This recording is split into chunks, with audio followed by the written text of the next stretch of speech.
Hello everyone, ज्ञान सागर classes में आप सभी का स्वागत है। हमारे ऑनलाइन और ऑफलाइन बैच दोनों स्टार्ट हैं। अगर आप ऑफलाइन बैच लेते हो तो उसमें आपको काफ़ी चीज़ों का बेनिफिट मिल जाता है, जैसे कि आपको प्रॉपर एनवायरनमेंट प्रोवाइड करवाया जाता है जिसमें आपको इंग्लिश बोलना सिखाया जाता है। और प्लस पॉइंट कि यहाँ पे बहुत सारे बच्चे होते हैं जिनके साथ आप ग्रुप डिस्कशन कर सकते हो, बहुत सारे टॉपिक बोल सकते हो।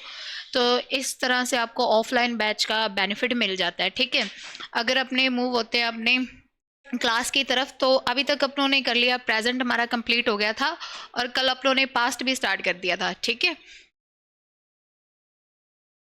पास्ट भी स्टार्ट कर दिया था और पास्ट सिंपल अपनों ने कंप्लीट भी कर लिया था। ठीक है, और मैंने आपको अभी तक यही बताया कि आपको क्या याद रखना है, सिर्फ हेल्पिंग वर्ब और वर्ब की फॉर्म याद रखनी है। ठीक है, अब एक बात और याद रखना कि जो वर्ब की फॉर्म प्रेजेंट में यूज होती है, ठीक है, वही वर्ब की फॉर्म अपने पास्ट में भी यूज करते हैं। पर फर्क क्या आता है, सिर्फ हेल्पिंग वर्ब का चेंज होता है। देखो, अगर अपने प्रेजेंट सिंपल की बात करें तो हमारे पास हेल्पिंग वर्ब क्या होती है, डू और डज, और वर्ब की फर्स्ट फॉर्म होती है। ठीक है, अगर अपने हेल्पिंग वर्ब वाली स्ट्रक्चर की बात करें तो, और पास्ट की बात करें तो हमारे पास डिड होती है और प्लस वर्ब की फर्स्ट फॉर्म होती है। देखो, फॉर्म सेम है। ठीक है, सिमिलैरिटी क्या है कि वर्ब की फॉर्म सेम रहती है। अगर अपने कंटिन्यू की बात करें तो इज, आर और एम, और वर्ब की फॉर्म सेम रहेगी। इधर अपनों ने आज अपने करेंगे, इसमें हमारे पास हेल्पिंग वर्ब रहेगी वॉज वर प्लस वर्ब की फोर्थ फॉर्म। ठीक है, इनमें क्या रहेगी, सिमिलैरिटी क्या होगी पास्ट और प्रेजेंट में, कि इनकी वर्ब की फॉर्म सेम रहेंगी। कौन से में सेम रहेंगी, जिनमें आप हेल्पिंग वर्ब यूज कर रहे हो। अदरवाइज एक स्ट्रक्चर मैंने आपको एक और बताई है इनकी। अगर अपने प्रेजेंट सिंपल की बात करें तो एक स्ट्रक्चर मैंने आपको ये भी बताई थी कि वर्ब की फर्स्ट फॉर्म के साथ एस या एस का यूज करते हैं। बट इसमें थोड़ा डिफरेंट होता है कि जहां पे आपके पास सिंगुलर सब्जेक्ट होता है ना, जहां पे आपके पास सिंगुलर सब्जेक्ट होता है वहां आप एस या एस का यूज करते हो। प्लूरल के साथ आप एस या एस का यूज नहीं करते। ठीक है, ओके, ये अलग कॉन्सेप्ट है टेंस का। वैसे अपनों ने ये पढ़ा होता है कि जो एस या एस वाले वर्ड होते हैं वो क्या होते हैं, प्लूरल होते हैं। बट इन टेंस ये कॉन्सेप्ट थोड़ा सा डिफरेंट होता है कि अगर आपका सब्जेक्ट सिंगुलर है देन आप वर्ब के साथ एस या एस लगाओगे। अदरवाइज आपका सब्जेक्ट अगर प्लूरल है तो आप वर्ब के साथ एस या एस का यूज नहीं करोगे। ठीक है, और इसी तरह इसकी भी अपने अलग स्ट्रक्चर पड़ी थी कि वर्ब की सेकंड फॉर्म का सीधा यूज करते हैं। ठीक है, तो इस केस में इस स्ट्रक्चर में जहां पे अपने हेल्पिंग वर्ब यूज नहीं कर रहे वहां पे अपनी क्या होती है कि स्ट्रक्चर थोड़ी चेंज हो जाती है। अदरवाइज अगर आप हेल्पिंग वर्ब का यूज कर रहे हो, मतलब डू डज डिड का यूज कर रहे हो, देन इस केस में सारी, चाहे वो सिंपल की स्ट्रक्चर है, चाहे वो कंटिन्यूस की है, चाहे वो परफेक्ट की है, चाहे वो परफेक्ट कंटिन्यू की है, सभी में क्या रहेगी, वर्ब की फॉर्म सेम रहेगी। किसमें, पास्ट और प्रेजेंट में। ठीक है, क्लियर। अब अपने चलते हैं नेक्स्ट पे। नेक्स्ट हमारा था जी पास्ट कंटिन्यूस। ठीक है, प्रेजेंट कंप्लीट होने के बाद अपनों ने पास्ट सिंपल किया। अब आज अपने करेंगे पास्ट कंटिन्यूस। अब देखो इसकी अगर अपने पहचान की बात करें तो क्या होगी। अगर अपने प्रेजेंट की बात करें तो प्रेजेंट की पहचान क्या थी हमारे पास, प्रेजेंट की पहचान हमारे पास थी रहा है, रही है और रहे है। ठीक है, यही पहचान थी। पहचान जरूरी क्यों होती है, किसी भी सेंटेंस को हिंदी टू इंग्लिश कन्वर्ट करना है तब हमें पता होना चाहिए कि कौन सा सेंटेंस है वो कौन से टेंस में चेंज करना है। ठीक है, उसी तरह अपने पास्ट में चलें तो पास्ट की क्या हो जाएगी, पास्ट की हो जाएगी रहा था, रही थी और रहे थे। ठीक है, क्या हो जाएगी, रहा था, रही थी और रहे थे। ठीक है, क्योंकि अपने पास्ट की बात कर रहे हैं, जो काम चल रहा है, कब चल रहा था, पास्ट में चल रहा था, कब चल रहा था, पास्ट में। ठीक है, और प्रेजेंट में होगा तो है लगा देंगे, पास्ट में होगा तो था लगा देंगे। कंटिन्यूस का मतलब ही क्या होता है, कंटिन्यू, कोई काम क्या हो रहा है, कंटिन्यू हो रहा है, ठीक है। वो कौन से टेंस में आते हैं, कंटिन्यूस में आते हैं। अगर अपने इसकी स्ट्रक्चर की बात करें, अगर अपने इसकी स्ट्रक्चर की बात करें तो देखो वही, अगर अपने सिंपल या अपने पॉजिटिव या अफर्मेटिव, ठीक है, इस स्ट्रक्चर को तीनों नामों से बुलाया जाता है, सिंपल भी, पॉजिटिव भी और अफर्मेटिव भी बोला जाता है, ठीक है। इस स्ट्रक्चर की बात करें तो क्या रहेगी हमारे पास, देखो प्रेजेंट सिंपल की स्ट्रक्चर क्या थी, subject, is are am, verb की फोर्थ फॉर्म और ऑब्जेक्ट। उसी तरह आपने इसमें क्या यूज करेंगे, देखो subject plus was were, is are am की जगह कौन सी हेल्पिंग वर्ब यूज करेंगे अपने पास्ट में, वॉज वर, देन वर्ब की फोर्थ फॉर्म जिसको अपने फर्स्ट फॉर्म के साथ आईएनजी फॉर्म भी बोला जाता है, ठीक है, देन ऑब्जेक्ट। क्लियर। अब देखो इसी को अपने नेगेटिव स्ट्रक्चर में कन्वर्ट करें तो नेगेटिव स्ट्रक्चर क्या बनेगी, मैंने आपको बताया कि नेगेटिव का रूल क्या कहता है कि नॉट हमेशा थर्ड नंबर पे आएगा, ठीक है। Subject was were plus not, ठीक है, प्लस वर्ब की फर्स्ट फॉर्म के साथ ING plus object. Okay, next structure हमारी रहेगी इंटेरोगेटिव। इंटेरोगेटिव क्या होता है, इसको क्वेश्चन की स्ट्रक्चर भी बोला जाता है, वो क्वेश्चन जो हेल्पिंग वर्ब से स्टार्ट होते हैं, वो क्वेश्चन जो हेल्पिंग वर्ब से स्टार्ट होते हैं, ठीक है, और जिनका आंसर सिर्फ किस में होता है, आंसर किस में होता है इसका, यस और नो में, ठीक है। अब देखो हेल्पिंग वर्ब हमारे पास यहाँ पे क्या है, वॉज वर, तो अपने वॉज वर से स्टार्ट कर रहे हैं, किससे स्टार्ट कर रहे हैं, वॉज वर से, ठीक है। तो वॉज और वर, देन स्ट्रक्चर सेम रहेगी, सब्जेक्ट प्लस वर्ब की फर्स्ट फॉर्म के साथ आईएनजी प्लस ऑब्जेक्ट। अब ऐड क्या हो जाएगा, क्वेश्चन मार्क, ठीक है, क्योंकि ये क्वेश्चन की स्ट्रक्चर है, ओके। देन अपने बात करेंगे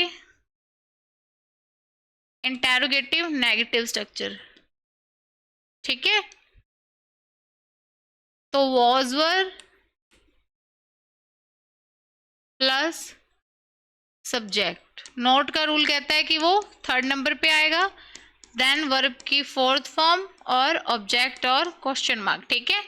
अब देखो डबल इंटेरोगेटिव की बात करें तो डबल इंटेरोगेटिव वो क्वेश्चंस जो किससे शुरू होते हैं, WH फैमिली से स्टार्ट होते हैं, ठीक है।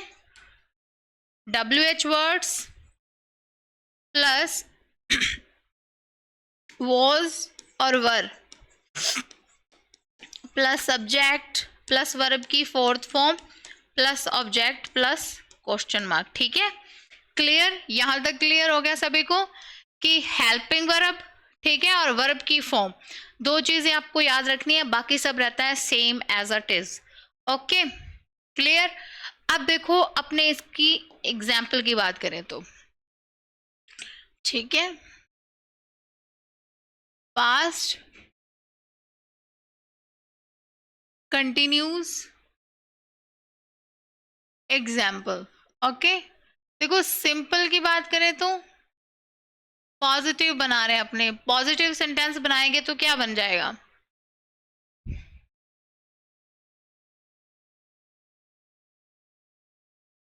वह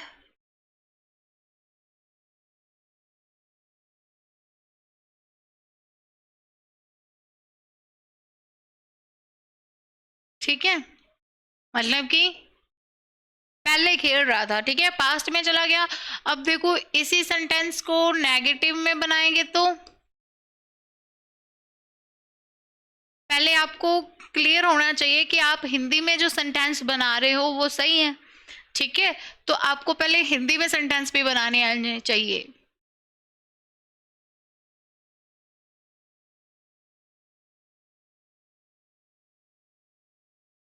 जब तक आपका सेंटेंस हिंदी में करेक्ट नहीं है तब तक आप उसको इंग्लिश में करेक्ट नहीं कर सकते, ठीक है।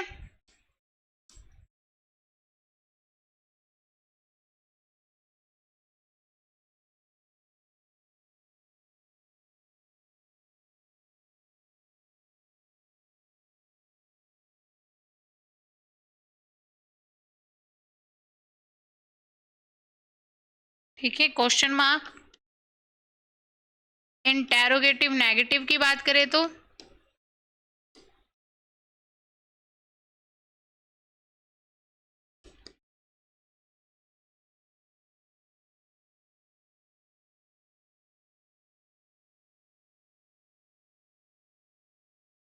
और अगर अपने डबल इंटेरोगेटिव की बात करें तो अब डबल इंटेरोगेटिव से देखो कितने क्वेश्चन बन सकते हैं।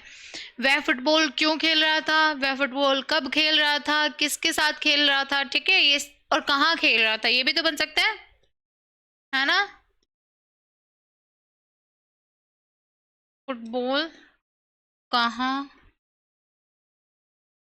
खेल रहा था, ठीक है। WH वाले जो क्वेश्चंस होते हैं ये मल्टीपल क्वेश्चन होते हैं, बहुत सारे क्वेश्चन आप बना सकते हो, बट क्या है कि आपको ये देखना है भी वो क्वेश्चन जो आप बना रहे हो वो एग्जैक्ट सही होना चाहिए, ठीक है। आप जो चीज यूज कर रहे हो वो सही हो, ठीक है। ओके, अब देखो अपने सेम स्ट्रक्चर की बात करें तो सबसे पहले अपने सिंपल स्ट्रक्चर की बात करें तो हमारे पास क्या होना चाहिए सिंपल में। सिंपल में अगर अपने हेल्पिंग वर्ब लगाएंगे तो कौन सी लगाएंगे, वॉज वर और वर्ब की फोर्थ फॉर्म, यही पढ़ा आप लोगों ने।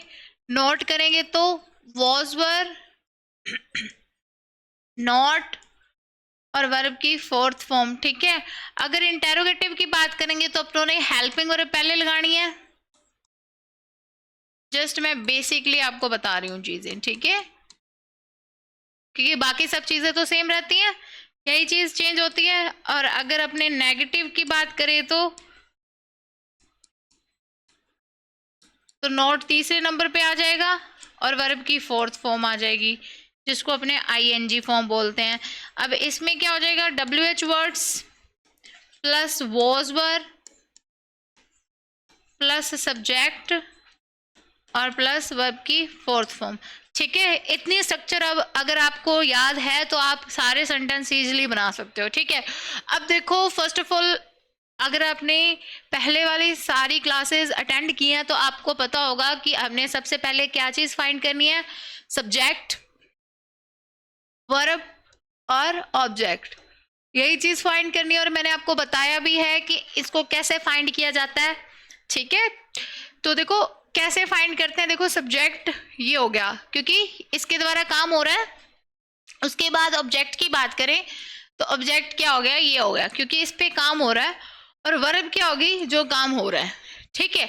अब देखो सबसे पहले हमारी जो स्ट्रक्चर क्या कहती है कि हमें क्या लगाना है, सब्जेक्ट लगाना है। तो सब्जेक्ट हमारा है यहाँ पे ही, ओके, ही।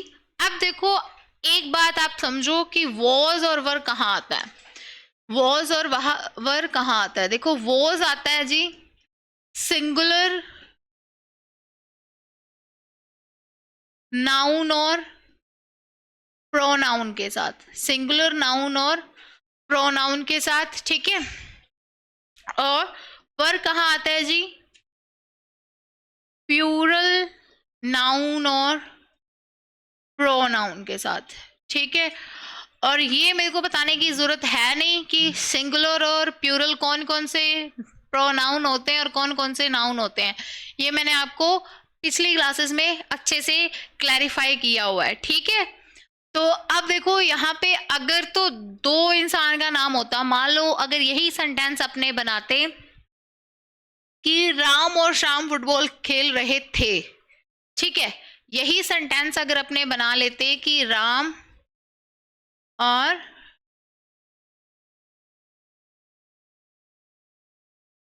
फुटबॉल खेल रहे थे, ठीक है, यही सेंटेंस बनाते तो सिंपल सी बात है कि पता है कि दो आगे दो नाउन की यूज हो रही है तो ये प्लूरल फॉर्म होगी ना, तो अपने यहाँ पे क्या यूज करते, वर का यूज करते। अब यहाँ पे हमारे पास एक ही इंसान की बात हो रही है तो अपने किसका यूज करेंगे, वॉज का, ही वॉज। देखो इसके प्रोनाउंसिएशन भी देखना, वॉज होती है, वाज नहीं होती, ठीक है, वॉज। उसके बाद अपने को पता है कि हमने फोर्थ फॉर्म यूज करनी है, ठीक है, वर्ब लगानी है। तो वर्ब हमारे पास है खेलना, तो क्या आ जाएगी, प्लेइंग द फुटबॉल। ठीक है, क्लियर? ओके, उसी तरह आपने नेगेटिव बनाएंगे तो he was not playing the football. Okay, next interrogative में पता है हमें कि हेल्पिंग वर्ब बाहर लेके आनी है, तो was he playing the football. ठीक है, negative was he not playing the football. ठीक है, और नेक्स्ट अगर अपने बात करें तो कहाँ के लिए अपने कौन सा WH वर्ड यूज करते हैं? Where. Where was he playing the football. Okay, clear? अगर अपने इसको भी बनाए तो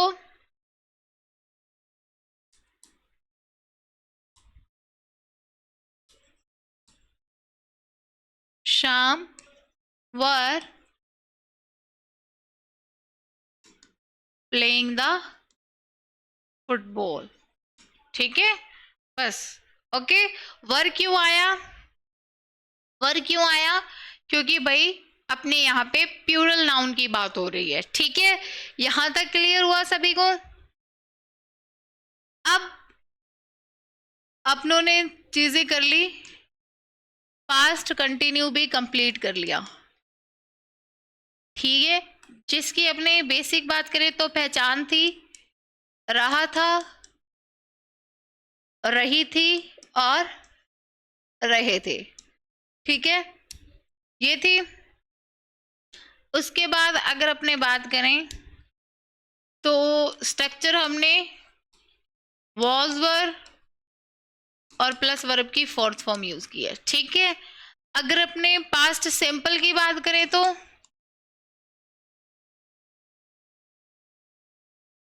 जो हमने कल पढ़ा था, तो पहचान क्या थी? था, ती थी और ते थे। ठीक है, और स्ट्रक्चर क्या थी? डिड प्लस वर्ब की फर्स्ट फॉर्म या फिर वर्ब की सेकंड फॉर्म।